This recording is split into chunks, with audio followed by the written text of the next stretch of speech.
ಇನ್ನು ಗೃಹಲಕ್ಷ್ಮಿ ಯೋಜನೆ ಕೊಟ್ಟಂತಹ ಕಾಂಗ್ರೆಸ್ ಸರ್ಕಾರದಲ್ಲಿ ಗೃಹಲಕ್ಷ್ಮಿಯಂತೆ ಮಂತ್ರಿಗಿರಿ ಒಂದು ಕೊಡಬೇಕಾಗಿತ್ತಲ್ಲ ಮಹಿಳೆಯರಿಗೆ, ಅದರಿಂದ ಮಹಿಳೆಯರಿಗೆ ಕೊಡಲಿಲ್ಲ. ವುಮೆನ್ ರೆಪ್ರೆಸೆಂಟೇಟಿವ್ ಅನ್ನೋದನ್ನು ಸಂಪೂರ್ಣವಾಗಿ ಮರೆತು ಬಿಡ್ತಾ ಕಾಂಗ್ರೆಸ್ ಸರ್ಕಾರ. ಅದರ ಬಗ್ಗೆ ಅನೇಕ ಟೀಕಾ ಟಿಪ್ಪಣಿಗಳು ಬಂದು ಹೋಯಿತು. ಒಂದು ಸ್ಥಾನ ಖಾಲಿ ಉಳ್ಕೊಂಡಿದೆ. ಆ ಒಂದು ಸ್ಥಾನಕ್ಕಾಗಿ ಈಗ ಕಾಂಗ್ರೆಸ್ ಪಕ್ಷದಲ್ಲಿಯೇ ಕಾಂಗ್ರೆಸ್ ನಾಯಕಿಯರಿಗೆ ಪರಸ್ಪರ ರೇಸ್ ಅನ್ನುವಂಥದ್ದು ಈಗ ಆಗ್ತಾ ಇದೆ. ಇನ್ನು ಇದಕ್ಕೆ ಸಂಬಂಧಪಟ್ಟಂತೆ ಒಂದು ಬ್ರೇಕಿಂಗ್ ಇದೆ. Let's check it out. D K Shivakumar ಕ್ಯಾಬಿನೆಟಿನಲ್ಲಿ ಏಕೈಕ ಮಹಿಳಾ ಸಚಿವ ಸ್ಥಾನಕ್ಕಾಗಿ ಈಗ ರೇಸ್. ಯಾರಾಗ್ತಾರೆ ಡಿ ಕೆ ಸಂಪುಟದ ಏಕೈಕ ಮಹಿಳಾ ಸಚಿವೆ ಅನ್ನುವಂತಹ ಪ್ರಶ್ನೆಗಳು ಕಾಡ್ತಾ ಇದೆ. ಒಂದೇ ಕುರ್ಚಿ 4 ಜನ ಪ್ರಬಲ ಆಕಾಂಕ್ಷಿಗಳು ಈಗ ಫೈಟ್ ಮಾಡ್ತಾ ಇದ್ದಾರೆ, ನಾನು ಮಿನಿಸ್ಟರ್ ಆಗ್ತೀನಿ ಅಂತ. ಏಕೈಕ ಮಹಿಳಾ ಮಂತ್ರಿಗಿರಿ ಸ್ಥಾನಕ್ಕೆ ಭಾರೀ ಕಸರತ್ತು. ಸಿಎಂ ಡಿ ಕೆ ಸಂಪುಟದಲ್ಲಿ ಯಾರಿಗೆ ಒಲಿಯಲಿದೆ ಈ ಅದೃಷ್ಟ? ಉಮಾಶ್ರೀ, ಲಕ್ಷ್ಮೀ, ನಯನಾ, ಯಾರಿಗೆ ಮಂತ್ರಿ ಭಾಗ್ಯ ಅನ್ನುವಂಥದ್ದು ಸಿಗುತ್ತೆ? ಯಾರಿಗೆ ಮಂತ್ರಿ ಭಾಗ್ಯ ಸಿಗುತ್ತೆ? ಸಿದ್ದರಾಮಯ್ಯ ಲಾಬಿಯನ್ನು ಮಾಡ್ತಾ ಇದ್ದಾರೆ. ಉಮಾಶ್ರೀ, ಲಕ್ಷ್ಮೀ ಹೆಬ್ಬಾಳ್ಕರ್ ಅವರು ಡಿ ಕೆ ಶಿವಕುಮಾರ್ ಅವರನ್ನು ಮುಂದಿಟ್ಟುಕೊಂಡು ಲಾಬಿಯನ್ನು ನಡೆಸ್ತಾ ಇದ್ದಾರೆ ಮಂತ್ರಿಗಿರಿಗೆ. ರಾಜ್ಯ ನಾಯಕರಿಂದ ಲಾಬಿ. ನಯನಾ ಮೋಟಮ್ಮ, ಸಿದ್ದರಾಮಯ್ಯನವರು ಅಲ್ಲ, ಡಿ ಕೆ ಶಿವಕುಮಾರ್ ಅವರಲ್ಲ, ಬೇರೆ ಪ್ರಬಲ ನಾಯಕರಿಂದ ಇದ್ದಾರೆ. ಇನ್ನು ಅನ್ನಪೂರ್ಣ ತುಕಾರಾಂ ಪತಿ ಈ ತುಕಾರಾಂ ಕಡೆಯಿಂದ ಲಾಬಿ. ಬಳ್ಳಾರಿ ಎಂಪಿ ಆಗಿರುವಂತಹ ತುಕಾರಾಂ ಅವರ ಧರ್ಮಪತ್ನಿ ಸಂಡೂರಿನ ಬೈ ಎಲೆಕ್ಷನ್ಸಲ್ಲಿ ಗೆಲುವನ್ನು ಸಾಧಿಸಿದರು ಅನ್ನಪೂರ್ಣ ಅವರು ಕೂಡ ಸಚಿವಗಿರಿಗೆ ಲಾಬಿಯನ್ನು ಮಾಡ್ತಾ ಇದ್ದಾರೆ.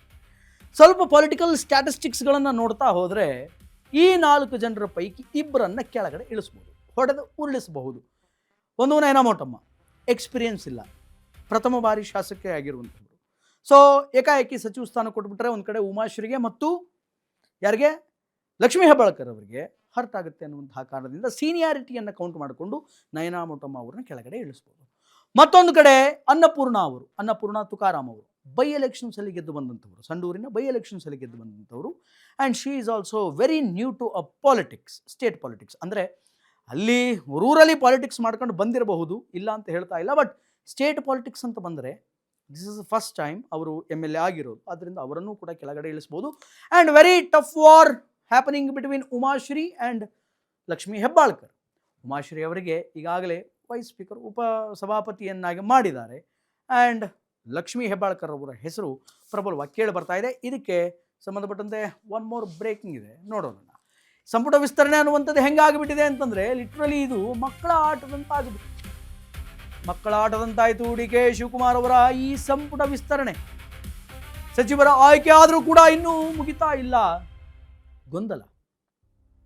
ಕೈಪಾಳ್ಯದಲ್ಲಿ ತೀವ್ರಗೊಂಡಂತಹ ಮಹಿಳಾ ಸಚಿವೆ ಆಯ್ಕೆಯ ಚರ್ಚೆ.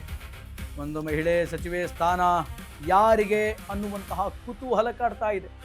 ಪರಿಷತ್ ಸದಸ್ಯೆ ಗಾಯತ್ರಿ ಶಾಂತೇಗೌಡಗೆ ಒಲಿಯದ ಸಚಿವ ಸ್ಥಾನ ಯಾವ ಮಹಿಳಾ ಶಾಸಕಿಗೆ ಮಣೆ ಹಾಕುತ್ತೆ AICC? ರಾಜ್ಯ ಕಾಂಗ್ರೆಸ್ ಪಾಳೆಯದಲ್ಲಿ ತೀವ್ರಗೊಂಡಿದೆ ಈ ಮಹಿಳಾ ಮಂತ್ರಿಯ ಹಂಚಿಕೆಯ ಚರ್ಚೆ. ಕೋಲಾರ ಜಿಲ್ಲೆಯ ಓರ್ವ ಶಾಸಕಿಗೆ ಸಿಗುತ್ತಾ ಮಂತ್ರಿ ಚಾನ್ಸ್ ಅನ್ನುವಂಥದ್ದು ಈಗ ದೊಡ್ಡ ಪ್ರಶ್ನೆಯಾಗಿದೆ. ಮಂತ್ರಿಗಿರಿ ರೇಸ್ಗೆ ಎಂಟ್ರಿ ಕೊಟ್ಟಂತಹ KGFನ ರೂಪಾ ಶಶಿಧರ್ ಹೊಸ ಹೆಸರು ಕೇಳಿ ಬರ್ತಾ ಇದೆ. ಮತ್ತೆ ಈಗ 4 ಜನರ ಪೈಕಿ KGF ಶಾಸಕಿ ರೂಪಾ ಶಶಿಧರ್ಗೆ ಸಿಗಲಿದೆಯಾ ಮಿನಿಸ್ಟರ್ ಪೋಸ್ಟ್? ರೂಪಾ ಶಶಿಧರ್ಗೆ ಸಚಿವ ಸ್ಥಾನ ಕೊಟ್ಟರೆ ಕೈಪಡೆಗೆ ಒಂದು ಪ್ಲಸ್ ಅಂತ ವರಿಷ್ಠ ಮಟ್ಟದಲ್ಲಿ ಚರ್ಚೆ ಆಗ್ತಾ ಇದೆ. ರೂಪಾ ಶಶಿಧರ್ ಅವರ ಹೆಸರು ಕೂಡ. ಯಾಕೆ ಅಂತಂದರೆ ಅನೇಕ ಜನ ನನಗೆ ಮಂತ್ರಿ ಸ್ಥಾನ ಬೇಕು ಅಂತ ಕೇಳಿದವರಿದ್ದಾರೆ. ಆದರೆ ಪರ್ಸ್ನಲಿ ಯಾರೂ ಕೂಡ ಏಕಾಏಕಿ ದೆಹಲಿಗೆ ಹೋಗಿಲ್ಲ. ಹಾಗೆ ಲಕ್ಷ್ಮೀ ಹೆಬ್ಬಾಳ್ಕರ್ ಅವರು ದೆಹಲಿಗೆ ಹೋಗಿದ್ದಾರೆ ಅಂದ್ರೆ ಟಫ್ ಕಾಂಪಿಟೇಷನ್ ಇದೆ ಅಂತ ಅರ್ಥ. ಯಾರು ಅಂತಂದರೆ ಈಗ ರೂಪಾ ಶಶಿಕಲಾ ಅವರು ಟಫ್ ಕಾಂಪಿಟೇಷನ್ ಆಗ್ತಾರೆ. ಆ್ಯಂಡ್ ಉಮಾಶ್ರೀಗೆ ಕೂಡ ಆಗುವ ಸಾಧ್ಯತೆ ಇದೆ.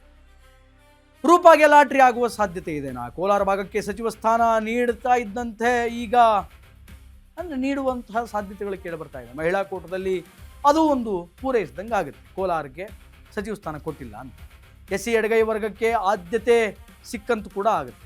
2 ಬಾರಿ ಶಾಸಕ ಆಗಿರುವಂತಹ ಸೀನಿಯಾರಿಟಿ ಇದೆ. ಸೀನಿಯಾರಿಟಿ ಕೌಂಟನ್ನು ತೆಗೆದುಕೊಂಡ್ರೆ 2 ಟೈಮ್ಸ್ MLA ಆಗಿದ್ದಾರೆ. ಕೋಲಾರ ಭಾಗಕ್ಕೆ ಸಚಿವ ಸ್ಥಾನ ಕೂಡ ಕೊಟ್ಟಂಗೆ ಆಗುತ್ತೆ.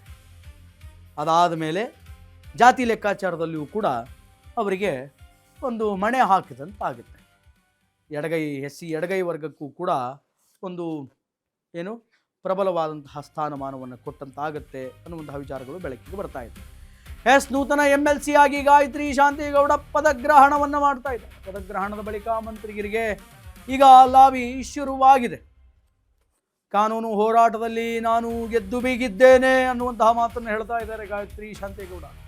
ನನಗೆ ಜಯ ಸಿಕ್ಕಿದ್ದು ಬಹಳ ಸಂತೋಷ ಆಗಿದೆ. I am happy. ಅಂದು ನನಗೆ ಕೇವಲ 6 ವೋಟ್ಗಳಿಂದ ಸೋಲಾಗಿತ್ತು. ಕೇವಲ 6 ವೋಟಿಂದ ಸೋತಿದ್ರು.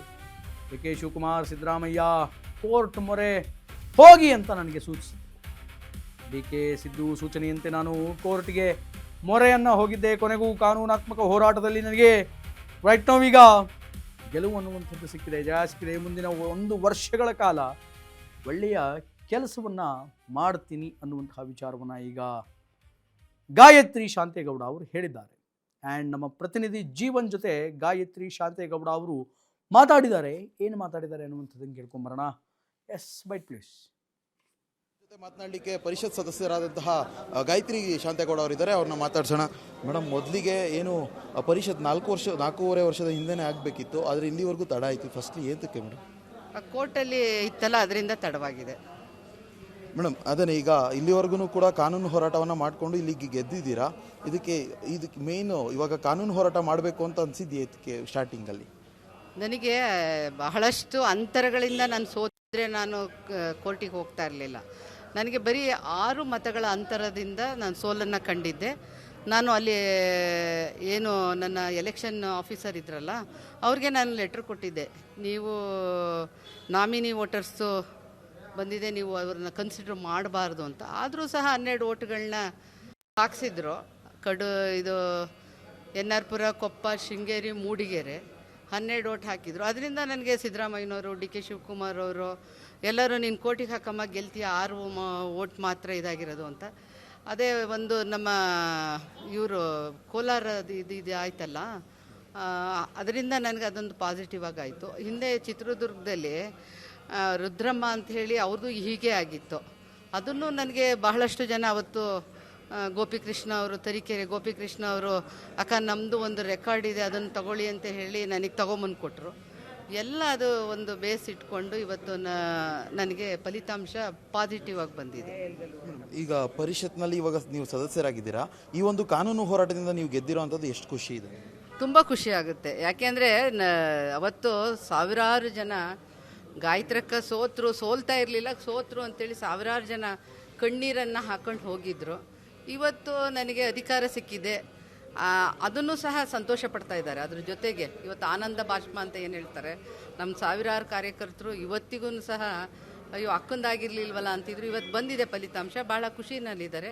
ಇವತ್ತೇನು ನನಗೆ ಅವಕಾಶ ಸಿಕ್ಕಿದೆ 1.5 ವರ್ಷ, ಅದನ್ನು ಸರಿಯಾದ ರೀತಿಯಲ್ಲಿ ಸದ್ಬಳಕೆಯನ್ನು ಮಾಡ್ಕೊಳ್ತೀನಿ. ಒಂದು ಪ್ರಾಮಾಣಿಕತೆ, ನಿಷ್ಠೆಯಿಂದ ನನ್ನ ಕಾರ್ಯಕರ್ತರಿಗೆ ಏನು ನ್ಯಾಯವನ್ನು ಕೊಡಿಸ್ಬೇಕು ಅದನ್ನು ನಾನು ನ್ಯಾಯವನ್ನು ಕೊಡಿಸ್ತೀನಿ. ಮತ್ತು ವಿಧಾನ ಪರಿಷತ್ತಿನ ಒಳಗೂ ಸತ್ತು ಹೊರಗೂ ಸಹ ನನ್ನ ಕೆಲಸ ಮಾಡೋಕ್ಕೆ ಅವಕಾಶ ಸಿಕ್ತು. ನನಗೆ ಏನು ಹೈಕೋರ್ಟು ಮತ್ತು ಸುಪ್ರೀಂ ಕೋರ್ಟು ಅಲ್ಲಿ ಕೂತಂಥ ಆ ಪೀಠಕ್ಕೆ ನಾನು ಧನ್ಯವಾದಗಳನ್ನ ಹೇಳ್ತೀನಿ, ಕೃತಜ್ಞತೆಗಳನ್ನ ಹೇಳ್ತೀನಿ. ಮೇಡಮ್, ಲೀಸ್ಟ್ ಬರುತ್ತೆ ನಿಮಗೆ, ಈಗ ಕ್ಯಾಬಿನೆಟ್ ವಿಸ್ತರಣೆ ಲೀಸ್ಟ್ ಬರುತ್ತೆ. ಆ ಟೈಮಲ್ಲಿ ನಿಮ್ಮ ಹೆಸರು ಬಂತು. ಆ ಟೈಮ್ನಲ್ಲಿ ಮೇಡಮ್ ನಿಮ್ಗೆ ಎಷ್ಟು ಖುಷಿ ಆಗಿತ್ತು ಫಸ್ಟ್ಲಿ? ಅದಾದಮೇಲೆ ನಿಮ್ಮ ಲೀಸ್ಟ್ ಅದರಿಂದ ಹೊರಬಿದ್ದಾಗ ಏನಾಯಿತು ಮೇಡಮ್ ನಿಮಗೆ? ನಾನು ಅದಕ್ಕೆ ರಿಯಾಕ್ಟ್ ಮಾಡಲ್ಲ. ಎಸ್, ಇದಿಷ್ಟು ಗಾಯತ್ರಿ ಶಾಂತೇಗೌಡ ಅವರ ಮಾತಾಗಿರುವಂಥದ್ದು. ಕ್ಯಾಮ್ರಾ ಪರ್ಸನ್ ನಿಶಾಂತ್ ಜೊತೆ ಜೀವನ್, ಅಶ್ವೇಗನಿಸ್.